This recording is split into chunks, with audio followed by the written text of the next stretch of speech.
this Cold Rhymes podcast, episode 89. The nighttime is the right time. You see us here in this Super 8 parking lot trying to let our tour mates get some sleep. The Midnight Mission is a sacred thing. Raw Routes is out now. I think you should go cop it if you haven't yet. With that said, let's get some things out of the way up top that we usually say later on in the podcast. Today, Thursday, Greenville at the Blackened Kraken. Yes. It's going down. Friday at Dog Friend House in Richmond. It's going down. And Saturday, Baltimore, record release show for Raw Routes. Oh, yeah. Finally, I have these goddamn records, unless I really have to go to war. But basically, yes, we're picking them up on the way, and we got them.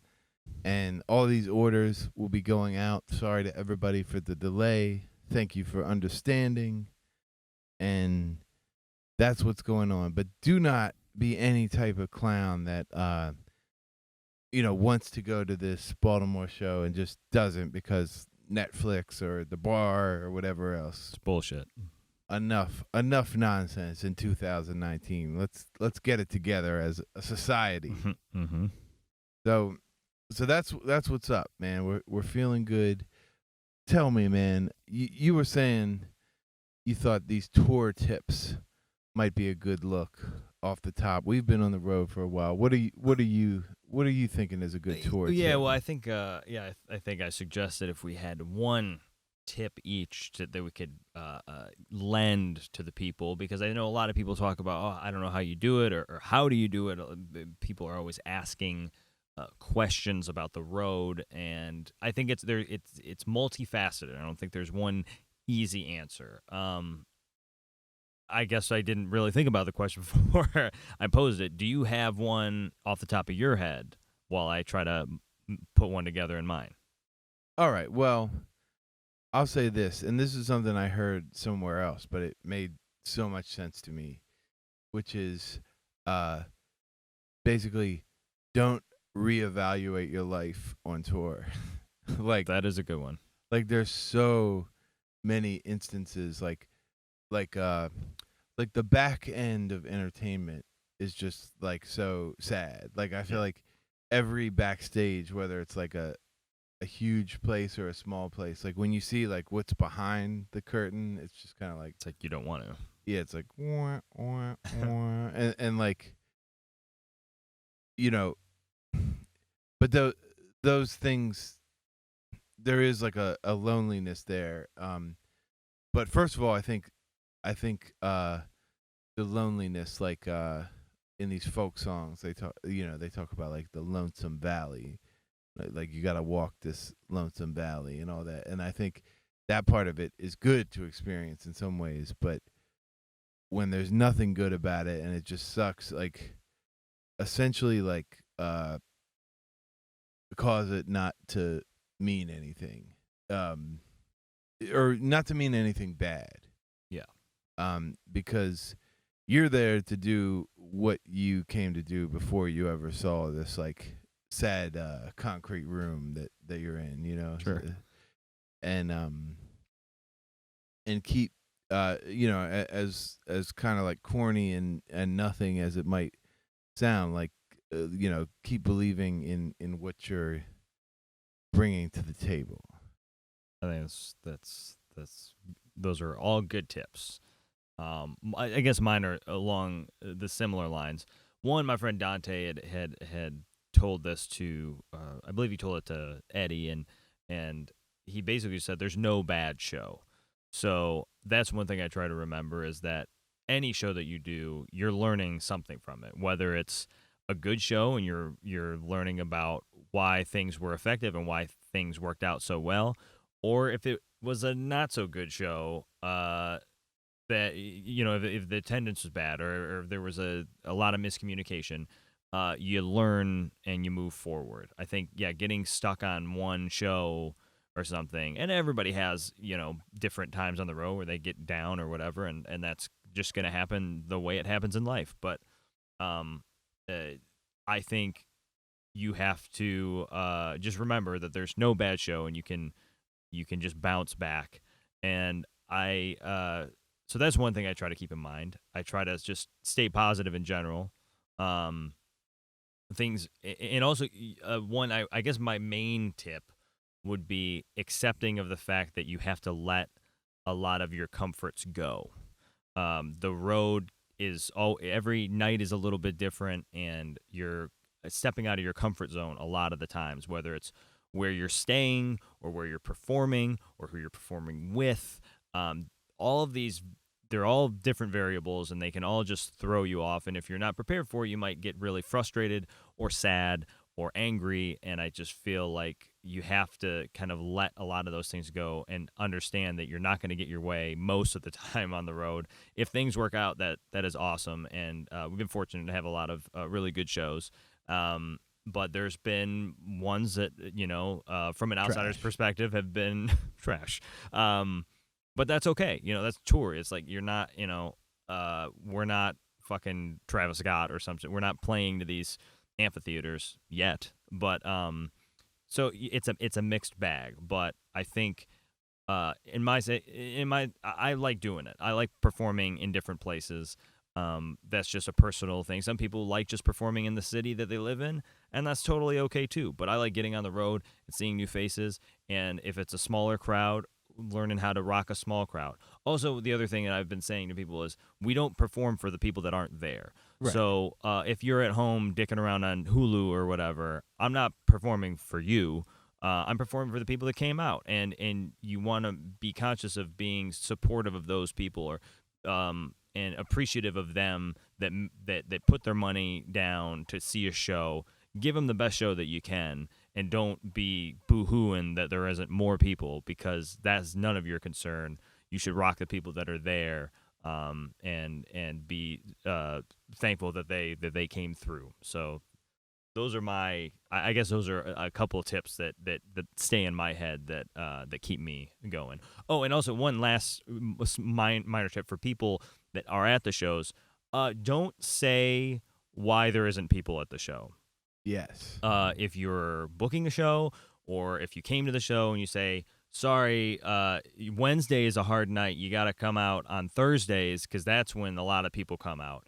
Because then when you come on a Thursday, there's going to be an excuse for that. And it's just all excuses, and it never makes the situation better. I think part of it is probably thinking like, oh, we're going to go, oh, that makes sense. Okay, so we'll come Thursday next time. And it's not really that easy. Booking a tour is not, oh, I got to work around Jimbo's schedule, because Jimbo, right, the DJ, he brings all the people. And if it's not him, then we're going to have a shit show and name your city here. So just shut up, like, as the best way possible, of like, just be happy that the show happened. And if it's a low attendance, it's a low attendance.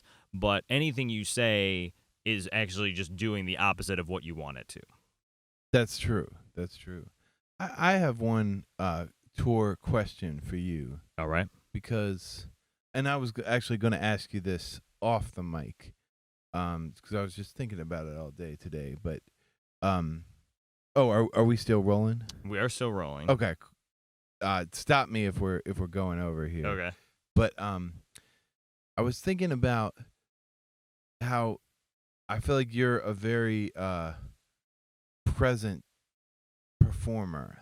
And I feel like you enjoy being on stage. Love it. Not, I would say, I mean, not that you're not like that. You're present in life too, but like there's like a thing where all the time, like I feel like every show you feel very comfortable with the fact that you're on stage performing. Yeah. Like, and I feel like that doesn't come as naturally to me. Like, there's definitely like, I mean, I've been doing this thing forever, and I'm just doing it, and I'm not wavering. But I guess I'm just like, I like there's like always part of me that's like, I could just not do this for you. You know, Mhm.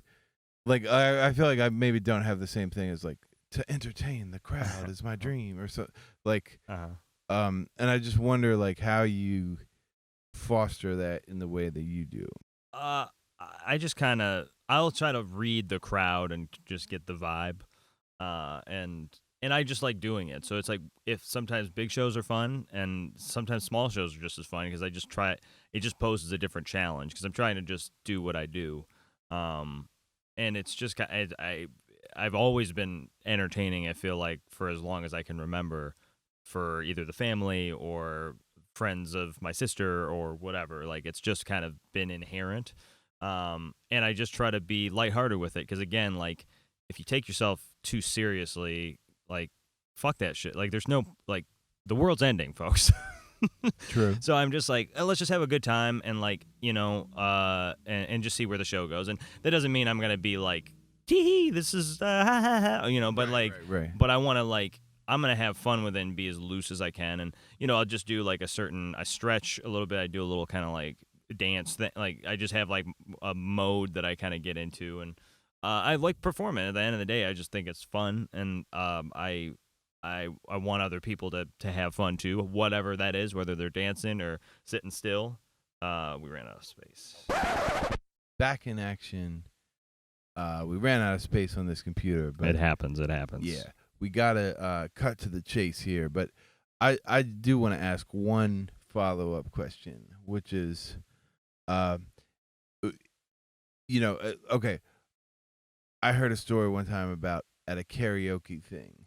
This like kind of like older biker woman got on to do these boots are made for walking, Mm-hmm. and she got up and she was like, "Don't look at me," like before she sang. Whoa, and, shit. and like I always thought that was Were you kinda, there?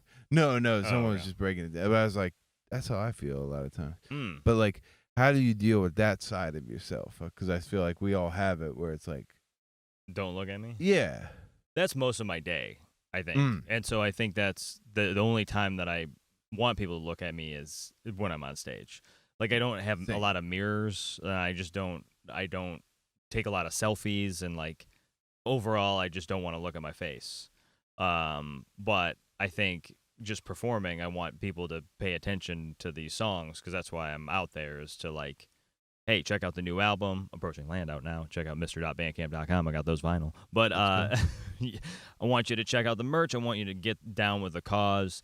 And if I'm sheepish, then people aren't going to go, oh, I love how shy he is. Like, that's cool. Like, I think I'm going to just do whatever. And some shows, all shows are different. So it's like some shows I'll be cracking a lot more jokes. Some I just cut to the chase. It just kind of depends on the other people too. Of like, if it's a vibe of like, everybody's just real quiet and shit, I might change it up. Versus if everybody's really rowdy. So, it's a case by case basis. I feel. yeah. But I feel like I think that's the only time I want people to look at me. The rest of my day, I just kind of feel like a phantom being just getting this Taco Bell, getting this Waffle House. Just I live quietly overall, and it's funny just doing shows, but I don't like a lot of loud noise. A very gentle day, Yeah. and then I keep energy very low on tour, and then it all kind of erupts on stage, and that's how I like it. I feel like we're all our own individuals, so I feel like you only half answered the question because because it seems I don't know, I don't quite understand, but I'm glad you did shed some light. If you want me to expand, well, we got a little time. we better not actually, because we do have some things to list off here. All right. All right. So, guess what? What? This Andrew Militia debut full length is coming out on Cold Rhymes Records. Oh shit!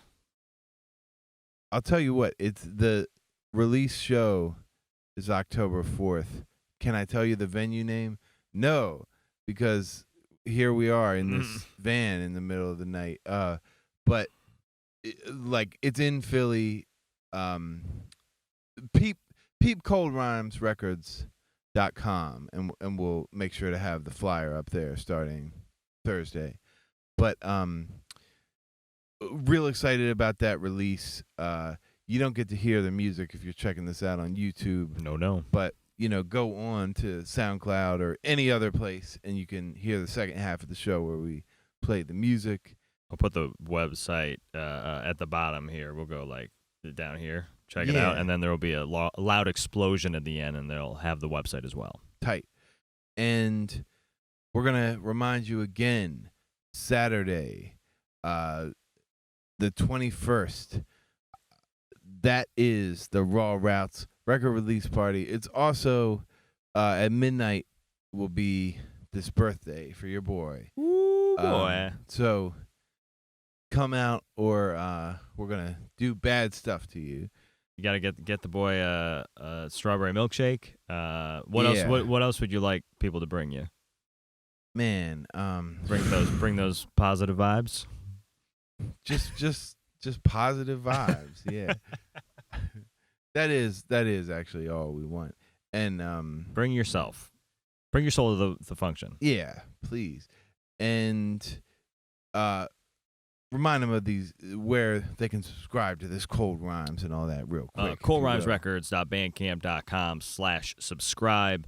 You can get down with everything that Cold Rhymes is doing, past, present, and future. We got some exclusives on there as well that you don't want to miss out on. You can get more info on the tour. We're going to have some new tour dates soon, and that'll be for the October dates. That's at HikeKeach.com/rawroutes. Obviously, HikeKeach.com for more on the boy, more on this boy at HeyIt'sMister.com, Instagram and Twitter at Cold Rhymes Label. Wearing a lot of hats, so it hasn't been as active as it should be, but follow us as well, and you'll get the full scoop on the tour. Jane and Dan are getting these Z's, but they wish you both. They both wish you the best, something like that. Sure. And this might be it for the video section. I think this was somewhat successful. We only lost the video once. And then check out coldrhymesrecords.com/podcast for the audio portion, which we're about to record right now. Let's go to Taco Bell drive-thru.